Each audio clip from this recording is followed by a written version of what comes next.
வணக்கம் நண்பர்களே.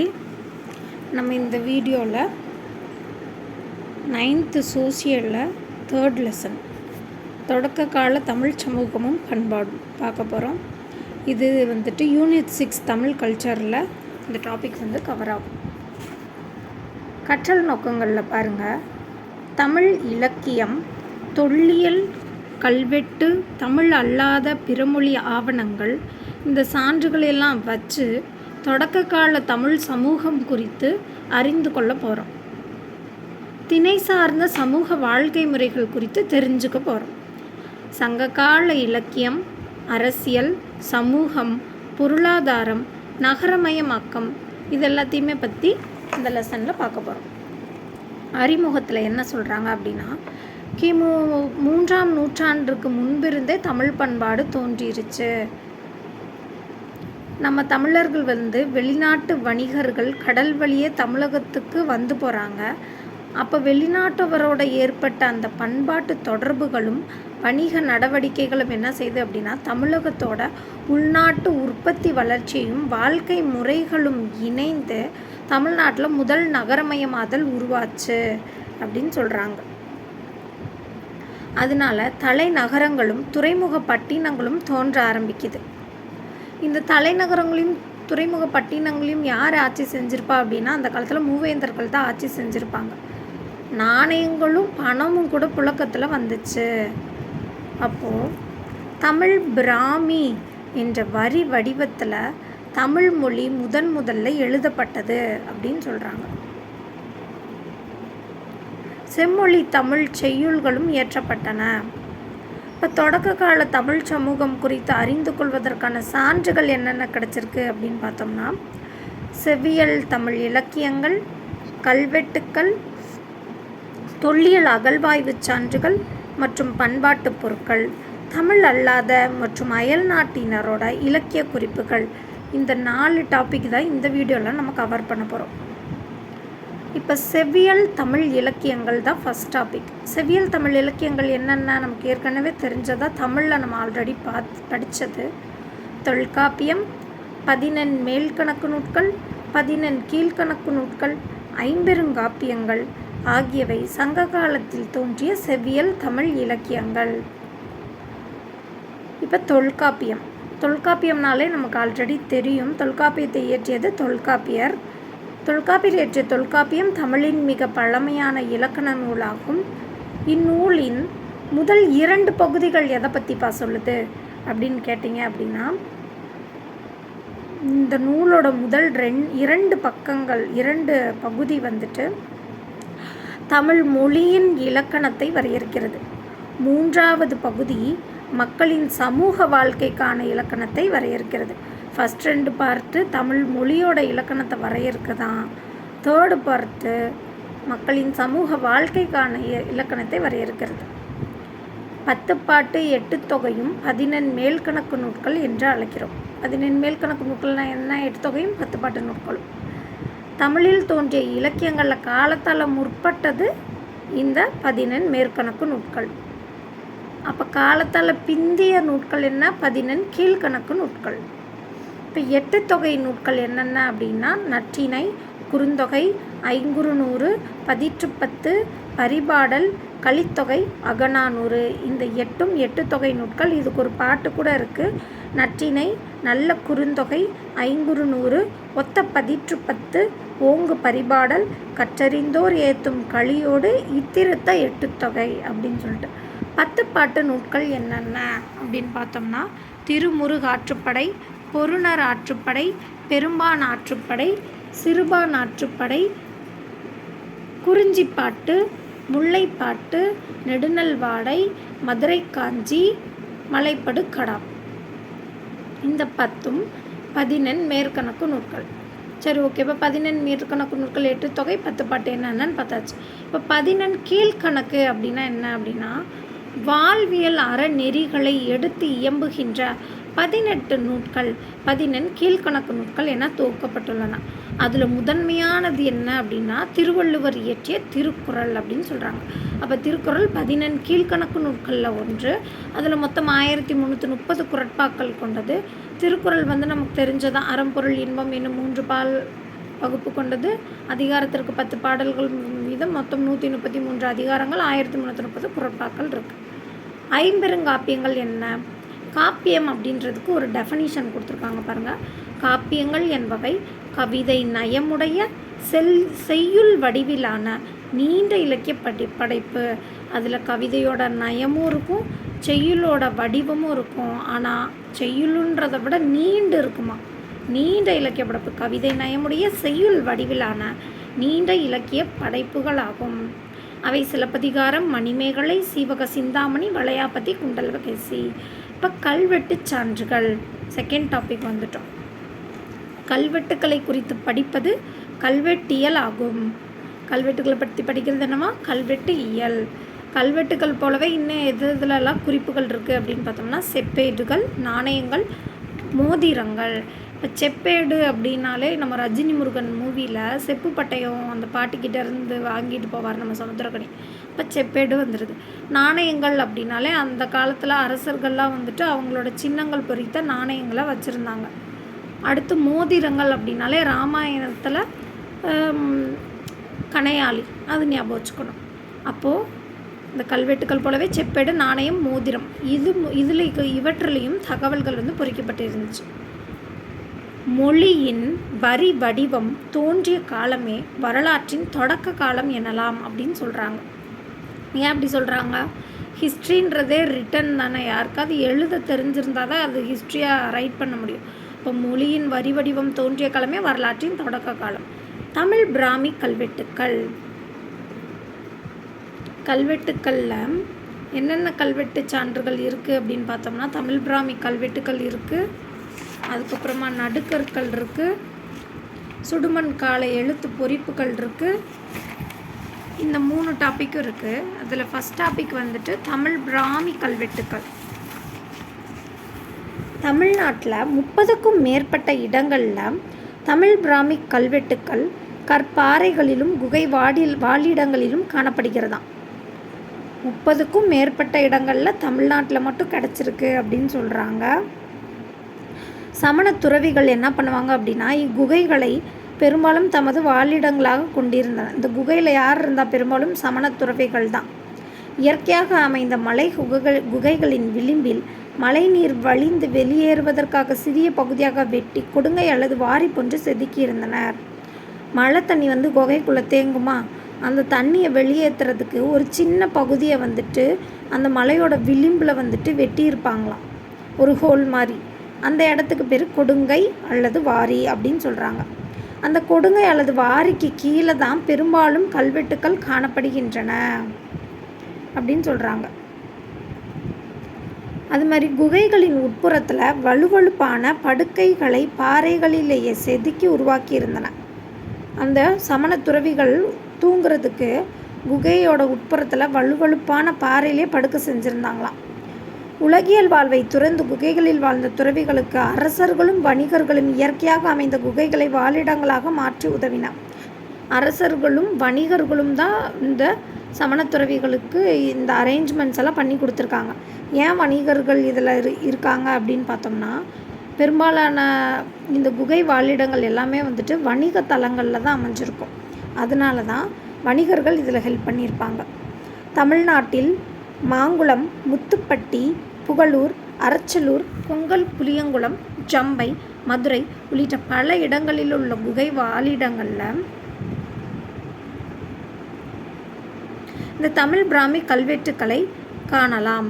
பெரும்பாலான குகை வாழிடங்கள் பண்டைய வணிக வழிகளில் அமைந்துள்ளது. இப்போ நான் சொன்னேன்ல அந்த தான். இப்போ வந்துட்டு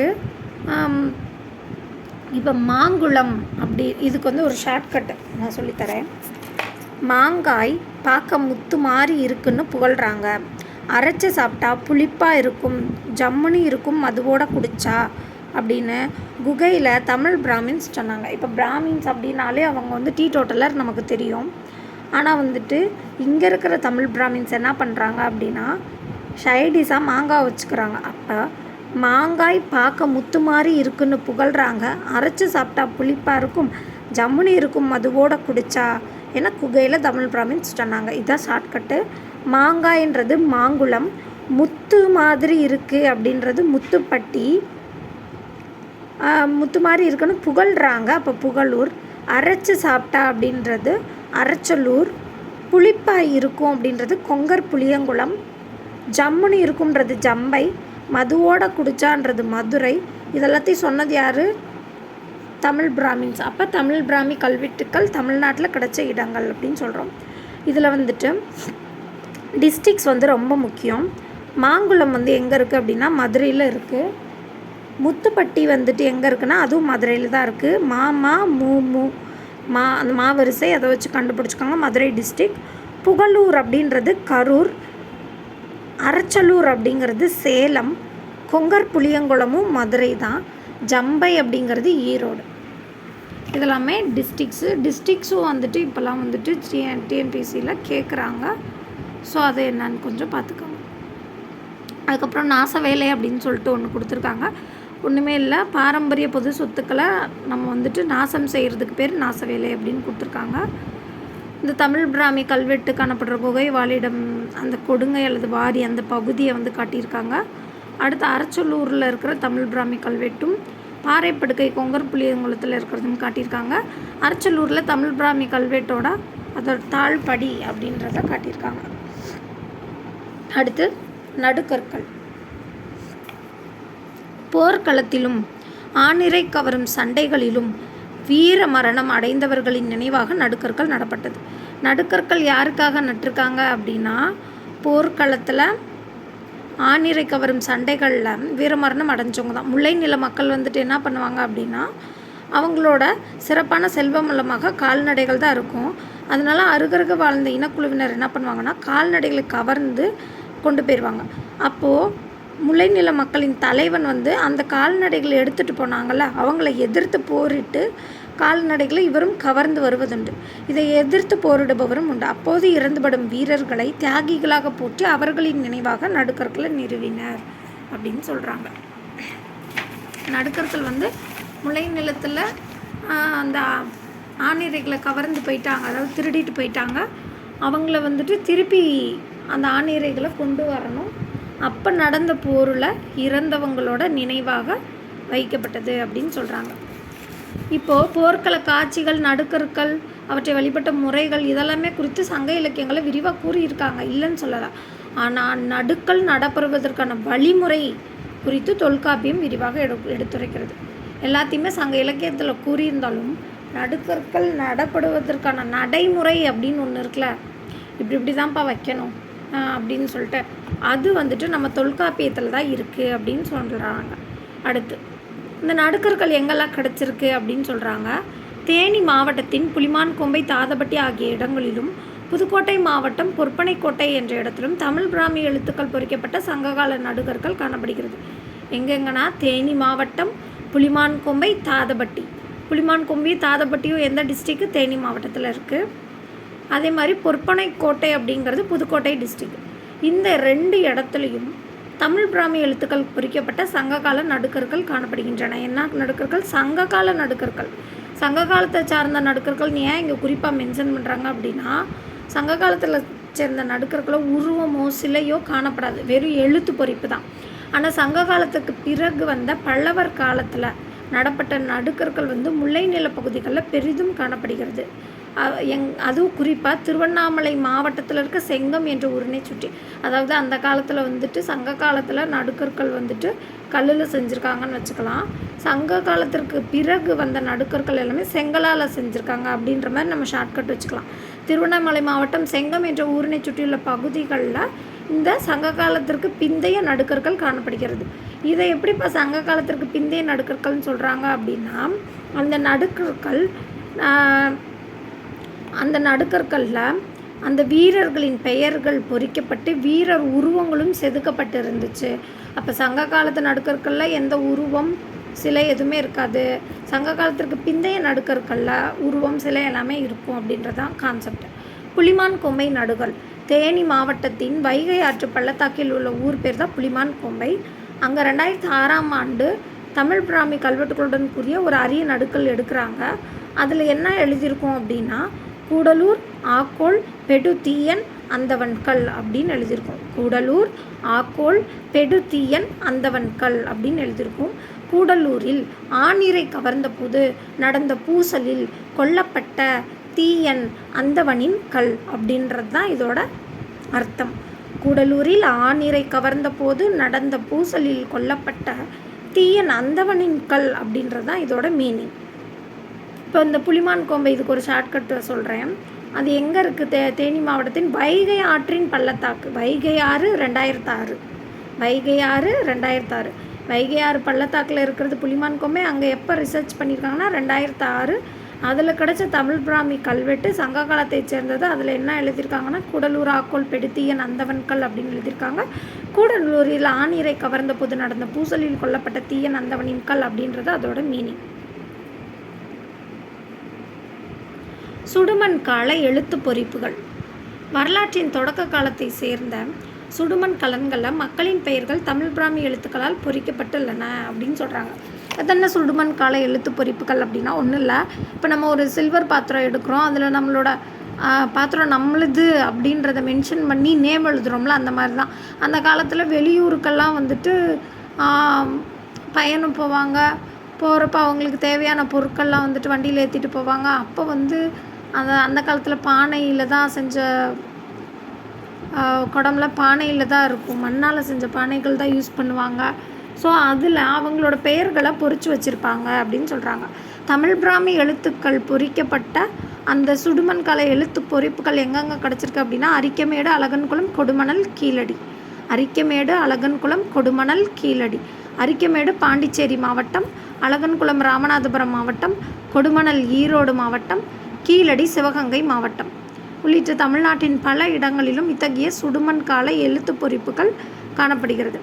அது மட்டும் இல்லாமல் எகிப்து நாட்டோட பெரேனிக்கே, குசைரல் காதிம் ஆகிய இடங்களிலும் ஓமன் நாட்டின் கோரோரி என்ற இடத்திலும் தமிழ் பிராமி எழுத்துக்களில் மக்களின் பெயர் பொறித்த சுடுமண் கலன்களின் துண்டுகள் கண்டெடுக்கப்பட்டுள்ளன.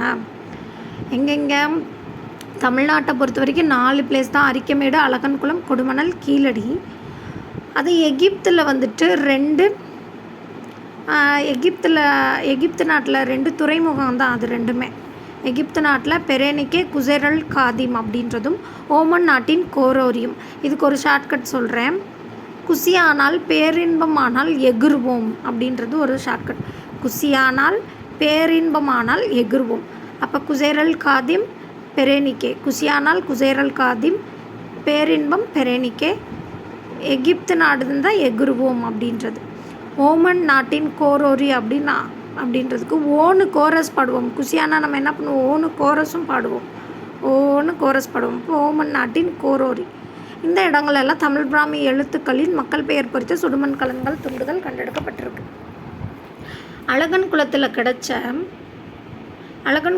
கிடைத்த சுடுமண் களத்தில் காணப்படும் கப்பல் உருவம் அப்படின்னு சொல்கிறாங்க. அதாவது அழகாக ஒரு கப்பலை பானையில் வரைஞ்சிருக்காங்கப்பா, அவ்வளோதான். இதுக்கும் ஷார்ட்கட். அழகன்குளத்தில் கிடைத்த சுடுமண் களத்தில் காணப்படும் கப்பல் உருவம். இது மூலமா என்ன தெரியுது அப்படின்னா, பண்டைய தமிழர்கள் மேற்காசியாவிலும் அதற்கு அப்பாலும் உள்ள ரோமானிய பேரரசு பகுதிகளுக்கும் சென்று வணிகத்தில் ஈடுபட்டிருக்காங்க. எங்கன்னா பெரேனிக்கே, குசைரல் காதிம் எகிப்துலேயும் ஓமன் நாட்டு கோரோரிலையும் வணிகம் செஞ்சிரு. அங்கெல்லாம் சுடுமண் கலன்கள் கிடச்சிருக்குல்ல, அதை வச்சு என்ன சொல்கிறாங்க அப்படின்னா, ரோமானிய பேரரசு பகுதிகளுக்கும் சென்று அதற்கு மேற்காசியாவிலும் அதற்கு அப்பாலில் இருக்க ரோமானிய பேரரசிலும் நம்ம தமிழர்கள் வணிகத்தில் ஈடுபட்டிருக்காங்க அப்படின்னு சொல்கிறாங்க. ஒரு பொருள் தமக்கு உரியது என்பதை குறிப்பதற்காகவே அதன் மீது மக்கள் தம் பெயர்களை பொறித்து வைத்தனர். சுடுமண் கலன்களில் காணப்படும் பெரும்பாலான பெயர்கள் தமிழிலும் சில பெயர்கள் பிராகிருத மொழியிலும் உள்ளன அப்படின்னு சொல்கிறாங்க. பிராகிருத மொழியிலையும் தமிழ் மொழியிலையும் இந்த சுடுமண் கலன்களில் காணப்படுற பெயர்கள் எழுதியிருக்கு. பிராகிருதம் அப்படின்றது என்ன அப்படின்னு பார்த்தோம்னா, மௌரியர் காலத்தில் வட இந்தியாவில் பொதுமக்களால் பேசப்பட்ட மொழி, அதான் பிராகிருதம். இதுக்கு ஒரு ஷார்ட்கட்டு. வடை சாப்பிட்டுக்கிட்டே மௌனமாக பெராக்கு பார்க்குறோம் அப்படின்னு வச்சுக்கலாம். வடை சாப்பிட்டுக்கிட்டேன்றது வட இந்தியா, மௌனமாயின்றது மௌரியர் காலத்தில், பெராக்கு பார்க்குறோம்ன்றது பிராகிருதம். அடுத்து தொல்லியல் அகழ்வாய்வு களங்கள். தொல்லியல் அகழ்வாய்வு எக்ஸ்கவேஷன் பணி என்பது தொல்லியல் அகழ்வாய்வுனா என்ன? எக்ஸ்கவேஷன் பணி என்பது பண்டைய கால சமூகத்தின் வாழ்க்கை முறைகளை அறிந்து கொள்ளும் நோக்கில் முறைப்படி ஓரிடத்தை அகழ்ந்து சான்றுகளாக கிடைத்த பொருட்களை முறையாக திரட்டி ஆராய்வதாகும். சான்றாக கிடைச்ச பொருட்களை முறையாக திரட்டி ஆராய்ச்சி செய்கிறாங்க, அதுக்கு பேர் தான் எக்ஸ்கவேஷன் அப்படின்னு சொல்கிறாங்க. வரலாற்று தொடக்க காலத்தைச் சேர்ந்த இடங்களில் மேற்கொள்ளப்பட்ட அகழ்வாய்வுகளின் வழியாக சங்ககால மக்களின் வாழ்க்கை முறைகள் குறித்த சான்றுகள் கிடைத்துள்ளன அப்படின்னு சொல்லிட்டாங்க. இப்போ தமிழ்நாடு பார்த்தோம் அப்படின்னா, தமிழ்நாட்டில் மொத்தம் 10 பிளேஸ்லேயும் கேரளாவில் ஒரு பிளேஸ், மொத்தம் 11 பிளேஸில் வந்துட்டு அகழ்வாய்வு செஞ்சுருப்பாங்க. அது எந்தெந்த இடம் அப்படின்னு சொல்கிறாங்க பாரு. அரிக்கமேடு, அழகன்குளம், கொடுமணல், கீழடி, உறையூர், கரூர், காஞ்சிபுரம், காவிரி பூம்பட்டினம், கொர்க்கை, வசவசமுத்திரம். இந்த 10 பிளேஸும் தமிழ்நாடு. கேரளாவில் பட்டினம் என்ற இடத்துல மேற்கொள்ளப்பட்ட அகழ்வாய்விலிருந்து சங்ககால மக்களின் வாழ்க்கை முறைக்கான பல வகையான தொல்லியல் சான்றுகள் கிட்டியிருக்கு. நம்ம ஆல்ரெடி பார்த்துருக்கோம். அரிக்கமேடு பாண்டிச்சேரி, அழகன்குளம் ராமநாதபுரம், ராமன் அழகா இருப்பார் அப்படின்ற மாதிரி வச்சுக்கலாம். கொடுமணல் வந்து ஈரோடு, மணலில் ரோடு போடுறாங்க அப்படின்ற மாதிரி வச்சுக்கலாம். கீழடி சிவகங்கை டிஸ்ட்ரிக்கு, உறையூர் அப்படிங்கிறது திருச்சி டிஸ்ட்ரிக்கு, கரூர், காஞ்சிபுரம் இதெல்லாமே வந்து டிஸ்ட்ரிக்ஸ் தான். இந்த காவிரி பூம்பட்டினம் இருக்குல்ல, அதை வந்துட்டு பூம்புகார் அப்படின்னும் சொல்லுவாங்க. பூம்புகார் தான் இப்போ காவிரி பூம்பட்டினமாக இருக்குது. இது வந்து மயிலாடுதுறை டிஸ்ட்ரிக்டில் இருக்குது. கொர்க்கை இருக்குல்ல, கொர்க்கை வந்து தூத்துக்குடி டிஸ்ட்ரிக். வசவசமுத்திரம் காஞ்சிபுரம் டிஸ்ட்ரிக். அரிக்கமேடு பாண்டிச்சேரி, அழகன்குளம் ராமநாதபுரம், கீழடி சிவகங்கை டிஸ்ட்ரிக்கு, கொடுமணல் ஈரோடு டிஸ்ட்ரிக்கு, உறையூர் வந்து திருச்சி டிஸ்ட்ரிக், கரூர் காஞ்சிபுரம் ரெண்டுமே டிஸ்ட்ரிக்ஸ் தான். காவிரி பூம்பட்டினம் அப்படிங்கிறது மயிலாடுதுறை டிஸ்ட்ரிக்கு, கொர்க்கை தூத்துக்குடி டிஸ்ட்ரிக்கு, வசவசமுத்திரம் காஞ்சிபுரம். இந்த கேரளாவில் இருக்க பட்டணம் இருக்குல்ல, அது வந்து எர்ணாகுளம் டிஸ்ட்ரிக் அப்படின்னு சொல்கிறாங்க. இங்கே நடந்த அகழ்வாய்வுகள் வந்து சங்ககால மக்களின் வாழ்க்கை முறைக்கான பல வகையான தொல்லியல் சான்றுகள் கிட்டியிருக்கு அப்படின்னு சொல்கிறாங்க. புதுச்சேரிக்கு அருகில் இருக்கிற ஊர் தான் அந்த அரிக்கமேடு சொல்லிட்டேன். அந்த இடத்துல இந்திய தொல்லியல் ஆய்வுத்துறையினர் அகழாய்வு செய்த சங்ககால துறைமுக பட்டினம் ஆகும். பிரிட்டனை சேர்ந்த sir Robert Eric Mortimer Wheeler, பிரான்ஸை சேர்ந்த ஜே.எம். கசால், நம் நாட்டை சேர்ந்த ஏகோஸ் கிருஷ்ணதேவா, இந்த 4 பேருமே சேர்ந்து தொல்லியல் அறிஞர்கள் இங்கே அகழ்வாய்வு பணிகளை மேற்கொண்டன அப்படின்னு சொல்கிறாங்க. இதுக்கு ஒரு ஷார்ட்கட் சொல்கிறேன். ஒருத்தன் பின்னாடி வில்ல மாட்டிக்கிட்டானா உடனே ஃப்ரெண்டு கிட்ட வந்துட்டு ஹெல்ப் கேட்குறான். கேட்டதும் ஃப்ரெண்டு என்ன சொல்கிறான்? காசு கொடு அப்படின்னு சொல்லிட்டு காசு கேட்குறான். அப்போது நம்ம தமிழ்நாட்டை சேர்ந்த 2 பேர் இருக்காங்களா, அவங்க என்ன சொல்கிறாங்க? தேவா காப்பாற்று அப்படின்னு கோஷம் விடுறாங்க. அப்போ பின்னாடி வில்ல மாட்டிக்கிட்டான் அப்படின்றது பிரிட்டனை சேர்ந்த sir Robert Eric Mortimer Wheeler. Friend காசு கேட்டான் அப்படின்னு சொன்னேன்ல, அப்போ ஃப்ரான்ஸை சேர்ந்த ஜே.எம். கசால், நம் நாட்டை சேர்ந்தவங்க ஏகோஸ் கிருஷ்ணதேவா. தேவா காப்பாற்றுன்னு கோஷமிட்டாங்கன்றது ஏகோஸ், தேவா காப்பாற்றுன்னு சொன்னாங்களா, அப்போ கிருஷ்ணதேவா. இங்கே என்னென்ன கிடச்சிருக்கு அப்படின்னு பார்த்தோம்னா, இங்கே மேற்கொண்ட அகழ்வாய்வில்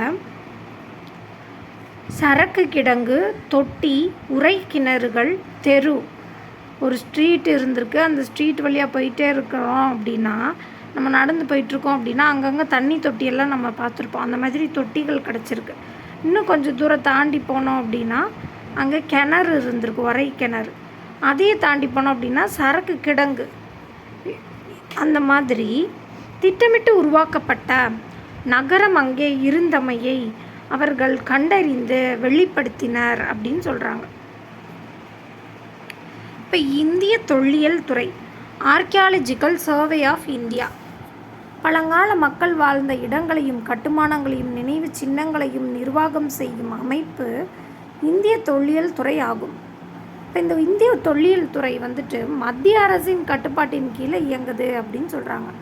அப்போ தமிழக அரசோட கட்டுப்பாட்டின் கீழே இயங்குறது பேர் என்ன அப்படின்னா தமிழ்நாடு தொல்லியல் துறை அப்படின்னு சொல்கிறாங்க.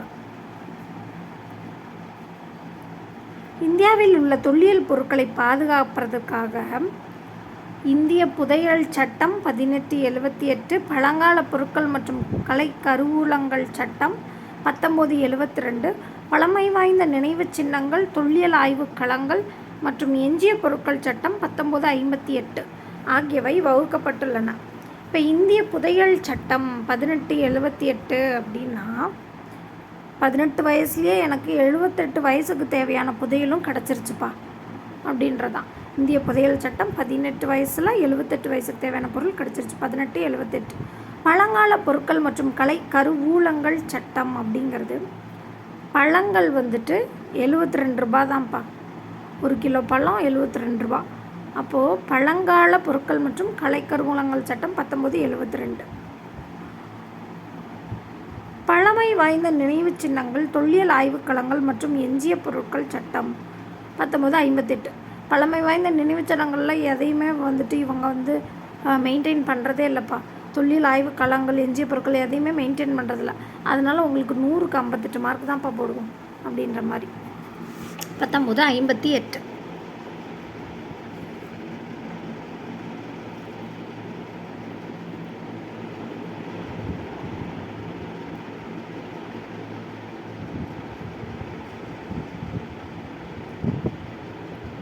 பண்பாட்டு பொருட்கள். செங்கற் கட்டுமானங்கள், மணிகள், சங்கு வளையல்கள், அணி புடைப்பு மணிகள் கேமியோ, செதுக்கு வேலைப்பாடுகள் கொண்ட பொருட்கள் இன்டாக்லியோ போன்றவற்றை தொல்லியலாளர்கள் அகழ்வாய்வு மேற்கொண்ட இடங்களில் கண்டறிஞ்சிருக்காங்க அப்படின்னு சொல்கிறாங்க. அணி புடைப்பு மணிகள் அப்படின்றது கேமியோ அப்படின்னு நான் சொன்னேன். அதாவது கேமலுக்கு முதுகில் புடைச்சிக்கிட்டு இருக்கும் இல்லையா, முதுகில் ஒரு அந்த ஷேப்பில் இருக்கும். அணி புடைப்பு மணிகள் கேமியோ. செதுக்கு வேலைப்பாடு கொண்ட பொருட்கள் அப்படின்னா செதுக்கு வேலை செய்கிறவங்க எல்லாமே இன்டெலிஜென்ட்டாக இருப்பாங்கப்பா. அப்போ இன்டாக்லியோ. தமிழ் பிராமி எழுத்துக்கள் கொண்ட சுடுமண் பாண்ட ஓடுகளும் பல வகை நாணயங்களும் அங்கே கிடச்சிருக்கு. எங்கள் தொல்லியல் அகழ்வாய்வு செஞ்ச இடங்களில் கிடச்சிருக்கு. இப்போ அணி புடைப்பு மணிகள் கேமியோ அப்படின்றது விலை உயர்ந்த நவமணிகளின் மேற்புறத்தில் வேலைப்பாடு மிக்க உருவங்கள் செதுக்கப்பட்டவை ஆகும். அணிப்புடைப்பு மணி கேமியோ அப்படின்னா என்னென்னா, ஒரு விலை உயர்ந்த நவமணி மேலே அதோட மேல்புறமாக வேலைப்பாடு மிக்க உருவங்களை செதுக்கியிருப்பாங்க அப்படின்னு சொல்கிறாங்க. இப்போ செதுக்கு வேலைப்பாடு கொண்ட பொருட்கள் இன்டாக்லியோ அப்படின்னா அதில் உருவங்கள் உட்குழிவாக செதுக்கப்பட்டு இருக்கும் அப்படின்னு சொல்கிறாங்க. அதாவது குழிலென்ஸ் அந்த கான்செப்ட் மாதிரி உட்குழிவாக செதுக்கப்பட்டிருந்தால் அது பேர் தான் இன்டாக்லியோ அப்படின்னு சொல்கிறாங்க. இப்போ செதுக்கு வேலைப்பாடுகள் கொண்ட அணிகலன்கள் பட்டணம் கேரளாவில் கிடச்சிருக்கான். இந்த மாதிரி கேமியோவோ இன்டாக்லியோவோ இந்த வேலைப்பாடு உள்ள செதுக்கு வேலைப்பாடுகள் கொண்ட இந்த அணிகலன்கள் பட்டணம் கேரளாவில் கிடச்சிருக்கு அப்படின்னு சொல்கிறாங்க. நாணயங்கள் முதல்ல சங்க காலத்தில் தான் செலவாணிக்குரிய பொருளாக நாணயங்கள் புழக்கத்திற்கு வந்திருக்கு. சேர சோழ பாண்டிய அரசர்களின் நாணயங்கள், முத்திரை பொறிக்கப்பட்ட நாணயங்கள், ரோமானிய நாணயங்கள் ஆகியவை சங்ககாலம் குறித்து அறிந்து கொள்ள உதவும் மற்றொரு வகையான சான்று அப்படின்னு சொல்கிறாங்க. சேர சோழ பாண்டிய அரசர்களாக இருக்கட்டும், ரோமானியர்களாக இருக்கட்டும், ரோமானியர்களோட நம்ம வணிக தொடர்பு வச்சுருந்தோம். அதனால் ரோமானிய நாணயங்கள், முத்திரை பொறிக்கப்பட்ட நாணயங்கள் இதெல்லாமே அந்த காலத்தில் கிடச்சிருக்கு அப்படின்னு சொல்கிறாங்க. கொடுமணல், போடி நாயக்கனூர் ஆகிய ஊர்களில் முத்திரை பொறித்த நாணயங்கள் கிடச்சிருக்காம்ப்பா. கொடுமணல் ஆல்ரெடி ஈரோடு சொல்லிட்டோம். போடி நாயக்கனூர் அப்படின்னா போடி தான், தேனி டிஸ்ட்ரிக்டில் இருக்குது. அப்போ நாய் முத்திரை பதிச்ச ஒரு நாணயம் மணல்லேருந்து எடுத்தாங்கப்பா. நாய் முத்திரை அப்படின்றது நாய் அப்படின்றது போடி நாயக்கனூர், முத்திரை அப்படின்றது முத்திரை பொறித்த நாணயங்கள் மணலில் இருந்துச்சுன்றது கொடுமணல். இந்த மாதிரி ஷார்ட்கட் வச்சுக்கோங்க. புதுக்கோட்டையில் கிடைத்த ரோமானிய நாணயம் அப்படின்றாங்க. ஒருத்தனுக்கு ரோமன் டாலர்ஸ் கிடச்சதும் அவன் எப்போ என்ன பண்ணுறான், புதுசாக ஒரு கோட்டையே கட்டிட்டான்ப்பா. இப்போ புதுக்கோட்டையில் கிடைத்தது என்ன, ரோமானிய நாணயங்கள். ரோமானிய நாணயங்கள் தென்னிந்தியாவின் கோயம்புத்தூர் மண்டலத்தில் செறிந்து காணப்பட்டுச்சு அப்படின்னு சொல்கிறாங்க. ரோமானிய நாணயங்கள் புதுக்கோட்டையில் கிடச்சது மட்டும் இல்லாமல் தென்னிந்தியாவில் கோயம்புத்தூர் மண்டலத்தில் செறிந்து காணப்பட்டிருக்கு. அது மட்டும் இல்லாமல் அழகன்குளம், கரூர், மதுரை ஆகிய இடங்களிலும் இந்த ரோமானிய நாணயங்கள் கிடச்சிருக்கு. அழகாக இருந்தவன் மதுவை குடிச்சு கருப்பாக போயிட்டான். ஏன்? அவனுக்கு நிறைய ரோமன் டாலர்ஸ் கிடைக்கிது. தலைகால் புரியாமல் அவன் என்ன பண்ணிட்டான்? அழகாக இருக்கவன் மதுவை குடிச்சு கருப்பாக மாறிட்டான். அழகாக இருந்தவன் அழகன்குளம், மதுவை குடிச்சு மதுரை, கரூர் கருப்பாக மாறிட்டான் அப்படின்றது. சில சமயம் மதிப்புயர் செல்வமாகவும் நாணயங்கள் பாதுகாக்கப்பட்டன. மதிப்புயர் செல்வம், ட்ரெஷர் அப்படின்றாங்க. அது வந்து ஒரு பொக்கிஷமாக நாணயங்களை வந்து பாதுகாத்திருக்காங்க அப்படின்னு சொல்கிறாங்க. இந்த முத்திரை பொறிக்கப்பட்ட நாணயங்கள் அப்படின்னு சொல்லிட்டு காமிக்கிறாங்க பாருங்கள். முத்திரை பொறிக்கப்பட்ட நாணயங்கள் நமக்கு எங்கே கிடச்சிச்சு அப்படின்னு நம்ம சொன்னோம். நாய் முத்திரை பதிச்ச நாணயம் மண்ணில் கிடந்துச்சு அப்படின்னு சொல்லியிருப்போம். கொடுமணல், போடிநாயக்கனூர். இப்போ கட்டி வடிவிலான தங்கம், அதை இன்காட்ஸ் அப்படின்றாங்க. வெள்ளி போன்ற மதிப்புமிக்க உலோகங்கள் புல்லியன் என்று அழைக்கப்படுகின்றன. வெள்ளி, புள்ளி அப்படின்னு ஞாபகம் வச்சுக்கலாம். கட்டி வடிவிலான தங்கத்தெல்லாம் எடுத்துகிட்டு போகும்போது நிறைய காட்ஸ் போட்டு தான்ப்பா எடுத்துகிட்டு போகணும். இப்போ கட்டி வடிவிலான தங்கம் இன்காட்ஸ், வெள்ளி போன்ற மதிப்புமிக்க உலோகங்கள் புல்லியன் என்று அழைக்கப்பட்டன. தொடக்க காலத்தில் இந்தியாவில் முத்திரை பொறித்த நாணயங்களை பயன்படுத்தப்பட்டன. பெரும்பாலும் வெள்ளியில் செய்யப்பட்டு அவற்றில் எண்ணற்ற குறியீடுகள் முத்திரைகளாக பொறிக்கப்பட்டிருந்துச்சு. இப்போ அந்த காலத்தில் வந்துட்டு இப்போ நம்மளே பார்த்துக்கோ, ஒரு எக்ஸாம் எழுதுகிறோம் அப்படின்னா அதில் என்னென்ன முத்திரை போடுறோம்? ஓம் போடுறோம், ஜீசஸ் போடுறோம், அல்லாஹ்க்கு பிறை போடுறோம். அந்த மாதிரி அது பை பர்த்தே நமக்கு இருக்குது அப்படின்னு வச்சுக்கோங்களேன். தொடக்க காலத்தில் இப்போ இந்தியாவில் முத்திரை பொறித்த நாணயங்கள் தான் பயன்படுத்தியிருக்காங்க. அந்த இதில் இருக்கிற முத்திரைகள் பார்த்துக்கோங்க. அது மட்டும் இல்லாமல் இப்போ தங்கத்தில் அந்த காலம் தங்கம் இவ்வளோ விலை உயரும் அப்படின்னு நமக்கு தெரியாது. அதனால் தங்கத்தில் நாணயங்கள் செய்யலை. செம்பில் நாணயம் செஞ்சுருந்தா இந்த காலத்தில் விலை இருந்திருக்காது. அதனால் செம்புலையும் செய்யலை. அதனால் விவரமாக வெள்ளியில் செய்யப்பட்டு அவற்றில் எண்ணற்ற குறியீடுகளை நம்மளை மாதிரி ஜீசஸ், அல்லான் குறியீடுகளை முத்திரைகளாக பொறிச்சிருக்காங்க அப்படின்னு சொல்கிறாங்க. இப்போ தமிழ் அல்லாத பிறமொழி சான்றுகளும் வெளிநாட்டவரின் குறிப்புகளும், இதுதான் வந்துட்டு 4th பார்ட்டு, இந்த வீடியோவோட ஃபைனல் பார்ட்டு அப்படின்னு வச்சுக்கலாம். தமிழ் அல்லாத பிறமொழி சான்றுகளும் வெளிநாட்டவரின் குறிப்புகளும். பண்டைய தமிழ் சமூகம் உலகெங்கிலும் விரிந்த தொடர்புகளை கொண்டிருந்ததை இந்த தமிழல்லாத பிறமொழி சான்றுகள் மூலமாக நம்ம தெரிஞ்சுக்கலாம் அப்படின்னு சொல்கிறாங்க. அர்த்த சாஸ்திரம். மௌரியர் காலத்தில் வாழ்ந்த கௌடில்யர் என்ற சாணக்கியர் இயற்றிய அர்த்த சாஸ்திரம் என்ற நூல் பொருளாதாரம் குறித்தும் ஆட்சி முறைகள் குறித்தும் எடுத்துரைக்கிறது. அதாவது அர்த்தம் அப்படின்னா மௌனத்தோட அர்த்தம் என்னவா? சம்மதம் அப்படின்னு வச்சுக்கலாம். இப்போ மௌனம் அப்படின்றது மௌரியர் காலம். மௌனம் அர்த்தம் சம்மதம் அப்படின்னு சொல்லுவாங்களா. மௌனம் என்னப்பா பொண்ணு பேசலை, மௌனமாக இருக்குது, மௌனம் சம்மதத்துக்கு அறிகுறி தானப்பா, அந்த மாதிரி சொல்லுவாங்களா. அப்போ மௌரியர் காலத்தில் வாழ்ந்த கௌடில்யர் என்ற சாணக்கியர், சம்மதம் சாணக்கியர் இயற்றிய அர்த்த சாஸ்திரம் என்ற நூல் பொருளாதாரம் குறித்தும் ஆட்சி முறைமை குறித்தும் எடுத்துரைக்கிறது. அர்த்தம் இஸ் ஈக்குவல் டு என்னப்பா? அர்த்தம்னா மீனிங்னா பொருள். அர்த்தம் இஸ் ஈக்குவல் டு பொருள். அப்போ அர்த்த சாஸ்திரம் எதை பற்றி சொல்லுது? பொருளாதாரம் குறித்தும் ஆட்சி முறைமை குறித்தும் எடுத்துரைக்கிறது. பாண்டிய கவாட்டகா என்ற நூலின் குறிப்பு பாண்டிய நாட்டில் கிடைத்த முத்துக்கள், கடல் பொருட்களை குறிப்பதாக இருக்கலாம். பாண்டிய கவாட்டகா அப்படின்றதுக்கு என்னப்பா அர்த்தம்? அர்த்த சாஸ்திரத்தில் போட்டிருக்கு. பாண்டிய கவாட்டகா அப்படின்றதுக்கு பாண்டிய நாட்டில் என்ன, பாண்டிய நாட்டினாலே முத்து நமக்கு தெரியும், அந்த முத்து குறித்தும் கடல் பொருட்களை குறித்தும் குறிப்பதாக இருக்கலாம் அப்படின்னு சொல்கிறாங்க. மகாவம்சம். இலங்கையில் புத்த சமய வரலாற்றை கூறும் மகாவம்சம் என்ற நூல் பாலி மொழியில் எழுதப்பட்டது அப்படின்னு சொல்கிறாங்க. இல்லத்தில் மகா, புக் படித்தால் பால் குடித்தால். அதாவது நம்ம வந்துட்டு இப்போது வீட்டில் உட்காந்து படிச்சுட்ருக்கோம் அப்படின்னா காவி போட்டு வந்து நம்ம அம்மா கொடுப்பாங்க இல்லையா, அதுதான் ஷார்ட்கட்டு. அப்போ இல்லத்தில் மகா, பால் குடித்தால், புக் படித்தால். இல்லத்தில் இலங்கையில் புக் படிக்கிறாளா, அப்போ புத்த சமய வரலாற்றை கூறும் நூல் மகாவம்சம். அது என்ன மொழினா பாலி மொழி. அதான் பால் குடித்தால் பாலி மொழியில் எழுதப்பட்டது. நம்ம இலங்கை அப்படின்னாலே நம்ம எங்கே தென் தமிழகம் வந்துடும், இலங்கை வந்துடும். அப்போது தென்னிந்தியாவிலும் தமிழ்நாட்டிலும் இருந்த வணிகர்கள் குறித்தும், அதுலேயும் முக்கியமாக குதிரை வணிகர்கள் குறித்து இந்நூல் குறிப்பிடுது. இப்போ இலங்கைக்கு குதிரையில் நம்மளால் போக முடியுமா? முடியாது. ஆனால் தென்னிந்தியாவிலும் தமிழ்நாட்டிலும் நடந்த வணிகர்கள் குறித்தும் குதிரை வணிகர்கள் குறித்தும் கூறும் நூல் எது அப்படின்னு கேட்டால் நமக்கு மகாவம்சம் அப்படின்னு தெரியணும். முக்கிய வரலாற்று நிகழ்வுகளை கால வரிசையில் விவரிக்கும் குறிப்பு வரலாற்று குறிப்பு கிரானிக்கல் எனப்படும் அப்படின்னு சொல்கிறாங்க. கால வரிசையில் முக்கியமான வரலாற்று நிகழ்வுகளை விவரிக்கும் குறிப்பு தான் வரலாற்று குறிப்பு கிரானிக்கல் எனப்படும் அப்படின்னு சொல்கிறாங்க.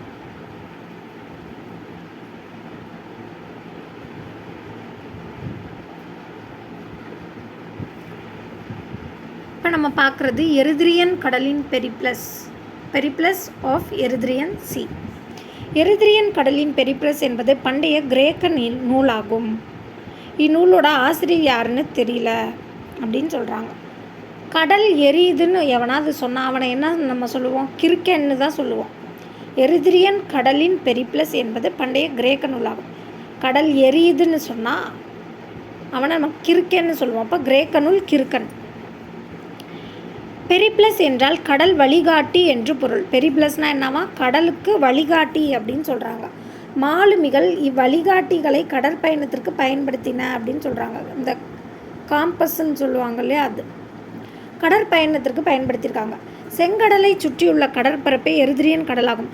கடல் எரிஞ்சால் பார்க்க என்ன கலரில் இருக்கும்? ரெட் கலரில் இருக்கும். அப்போ செங்கடலை சுற்றியுள்ள கடல் பரப்பு தான் இந்த எரித்ரியன் கடல். முசிறி, தொண்டி, குமரி, கொர்க்கை ஆகிய சங்ககால துறைமுக பட்டினங்கள் குறித்தும் சேர பாண்டிய அரசர்கள் குறித்தும் இந்த நூலில் குறிப்புகள் இருக்குது. எரித்ரியன் கடலின் பெரிப்ளஸ் நூலில் சோழ அரசனை பற்றி சொல்லலை. முசிறி, தொண்டி, குமரி, கொர்க்கை பற்றி சொல்லியிருக்காங்க. அப்படின்னா சேர பாண்டிய அரசர்கள் குறித்தும் சொல்கிறாங்க.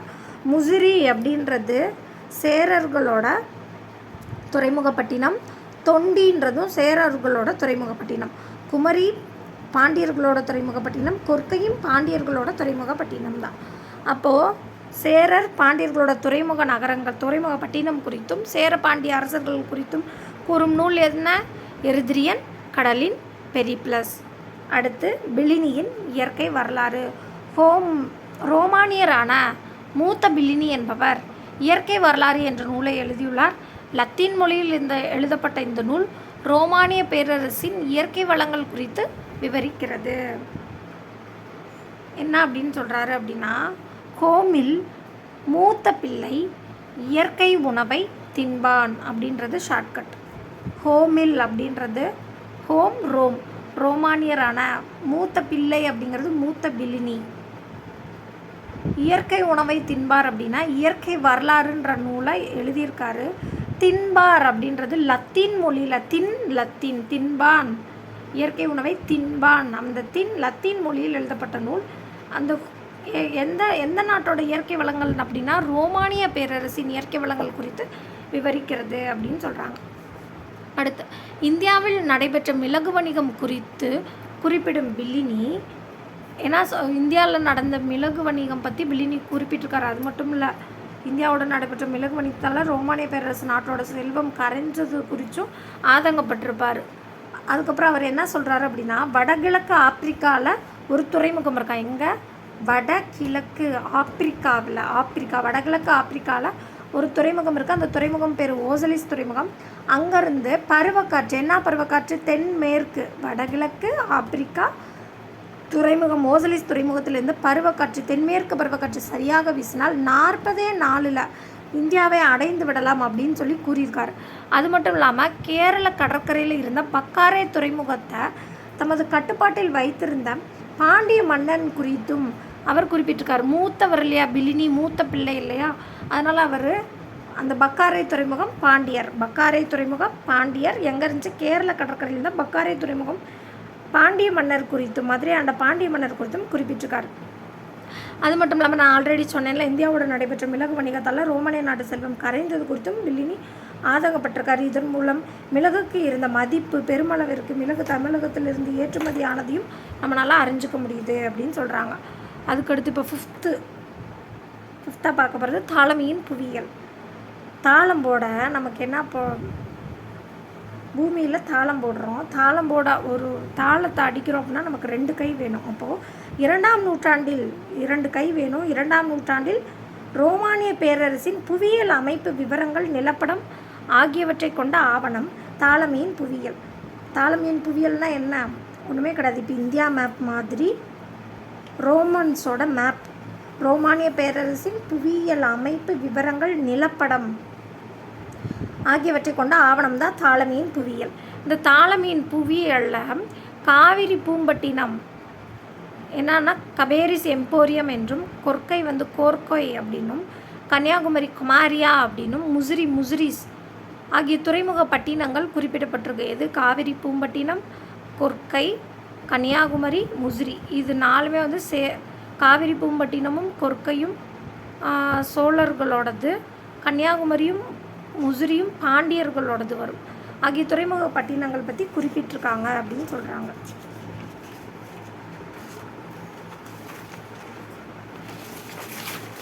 இதுக்கடுத்து பியூட்டிங்கேரியன் அட்டவணை, பியூட்டிங்கேரியன் டேபிள். பியூட்டிங்கேரியன் அட்டவணை என்பது ரோமானிய பேரரசின் சாலைகள் குறித்த விளக்கமான நிலப்படம். பியூட்டிங்கேரியன் நிலப்படம்னா என்ன? சாலைகள் குறித்த விளக்கமான, அதாவது மேப், நம்ம கூகுள் மேப் இருக்குது பார்த்தியா, நம்ம take diversion, take right, take left, நம்ம ரோட்டில் போகும்போது அந்த சாலைகள் குறித்த விளக்கமான நிலப்படம். இதில் பண்டைய தமிழகமும் இருக்குதான், முசிறி துறைமுகமும் மேலும் பல இடங்களும் குறிக்கப்பட்டிருக்கன. முசிறி துறைமுகம் ரொம்ப ரொம்ப இம்பார்ட்டண்ட்டு. எதில் பார்த்தாலும் முசிறி துறைமுகம் சொல்லிடுறாங்க. பண்டைய தமிழகமும் முசிறி துறைமுகமும், ஏன்னா முசிறியிலேருந்து ரோமானிய நாட்டுக்கு வணிகங்கள் நடைபெற்றிருக்கும். முசிறி துறைமுகம் மேலும் பல இடங்களும் குறிக்கப்பட்டிருக்கு. இந்த பியூட்டிங்கேரியன் அட்டவணையில் இலங்கை தீவை என்ன சொல்கிறாங்க அப்படின்னா டேப்ரோபேன் அப்படின்னும், முசிறி துறைமுகத்தை முசிறிஸ் அப்படின்னும் அழைக்கிறாங்க. அடுத்து final Vienna papyrus. Vienna papyrus என்பது 2ஆம் நூற்றாண்டை சேர்ந்த கிரேக்க ஆவணமாகும். இதில் முசிறியில் நடைபெற்ற வணிகம் தொடர்பான குறிப்பு உள்ளது. தற்போது இந்த ஆவணம் ஆஸ்திரிய நாட்டின் தலைநகரான வியன்னாவில் ஆஸ்திரிய தேசிய நூலகத்துடன் இணைக்கப்பட்டுள்ள பாப்பிரஸ் அருங்காட்சியகத்தில் உள்ளது. இப்போது இதுக்கு ஷார்ட்கட்டு, கிறுக்கு எதையும் பார்த்து வியக்க மாட்டான், ஆசைப்பட மாட்டான், மூஞ்சி சேமாக இருக்கும். இந்த வியன்னா பாப்பிரஸ்ன்றது 2ஆம் நூற்றாண்டை சேர்ந்த நூல் அப்படின்னு சொல்லிட்டாங்க. கிறுக்கு எதையும் பார்த்து வியக்க மாட்டான் அப்படின்னா கிரேக்க ஆவணம் தான் கிறுக்கு. வியக்க மாட்டான் வியன்னா பாப்பிரஸ். ஆசைப்பட மாட்டான் அப்படின்னா ஆஸ்திரிய நாட்டின் தலைநகரான வியன்னாவில் இருக்கிற ஆஸ்திரிய தேசிய நூலகத்துடன் இயக்கப்பட்டுள்ள பாப்பிரஸ் அருங்காட்சியகத்தில் தான் இந்த வியன்னா பாப்பிரஸ் அந்த ஆவணம் வச்சுருக்காங்க. அதுதான் ஆசைப்பட மாட்டான், மூஞ்சி சேமாக இருக்கும் அப்படின்னா முசிறியில் நடைபெற்ற வணிகம் தொடர்பான குறிப்புகளை இங்கே சொல்கிறனால மூஞ்சி சேமாக இருக்கும் அப்படின்ற ஷார்ட்கட். இது என்ன அப்படின்னா, இந்த வியன்னா பாப்பிரஸ் அப்படின்றது என்ன அப்படின்னு பார்த்தோம்னா வணிகர்களுக்கு இடையேயான எழுத்துப்பூர்வமான ஒரு உடன்படிக்கை அப்படின்றாங்க. ஹெர்மாபோலன் அப்படின்ற பெயருடைய ஒரு கப்பல் ரோமானிய நாட்டிற்கு ஏற்றுமதியான மிளகு, தந்தம் போன்ற சரக்குகள் குறித்த பட்டியல் இந்த ஆவணத்தில் காணப்பட்டுச்சு அப்படின்னு சொல்கிறாங்க. ஹெர்மாபோலன் அப்படின்ற ஒரு கப்பலில் முசிறியிலேருந்து கிளம்புதுன்னு வச்சுக்கலாம். ஹெர்மாபோலன் அப்படின்ற ஒரு கப்பல், அது ரோமானிய நாட்டுக்கு மிளகு, தந்தம் இந்த மாதிரி சரக்குகளை ஏற்றுமதி செஞ்சு கொண்டு போகிறாங்க. அந்த லிஸ்ட் இருக்குல்ல, வணிக ஒப்பந்தம், எழுத்துப்பூர்வமான ஒரு உடன்படிக்கை, அதுதான் இந்த வியன்னா பாப்பிரஸ் அப்படின்னு சொல்கிறாங்க. பாப்பிரஸ் என்பது பண்டைய எகிப்தில் பாப்பிரஸ் என்ற நாணலிலிருந்து தயாரிக்கப்பட்ட தாளாகும். பாப்பிரஸுங்கிறது ஒரு நாணல் அப்படின்றாங்க. பண்டைய எகிப்தில் பாப்பிரஸ்ன்ற நாணலில் தயாரிக்கப்பட்ட தாள். இதை இந்த ரோமானிய ஏற்றுமதியின் போது யூஸ் பண்ணியிருக்காங்க. எகிப்து ரோமன் 2 வருது பாரு. பாப்பிரஸ்ன்றது எகிப்து நாணல், இந்த வியன்னா பாப்பிரஸ் அப்படின்றது ரோமானிய வணிக ரோமானிய நாட்டுக்கு ஏற்றுமதியான மிளகு தந்தம் குறித்து கூறும் ஒரு வணிக உடன்படிக்கை அப்படின்னு சொல்கிறாங்க. இது பார்ட் 1 வீடியோ. இந்த லெசனோட பார்ட் 2 வீடியோ நெக்ஸ்ட் பார்ட்டில் நம்ம பார்க்கலாம், சங்க காலம் பற்றி. தேங்க்யூ.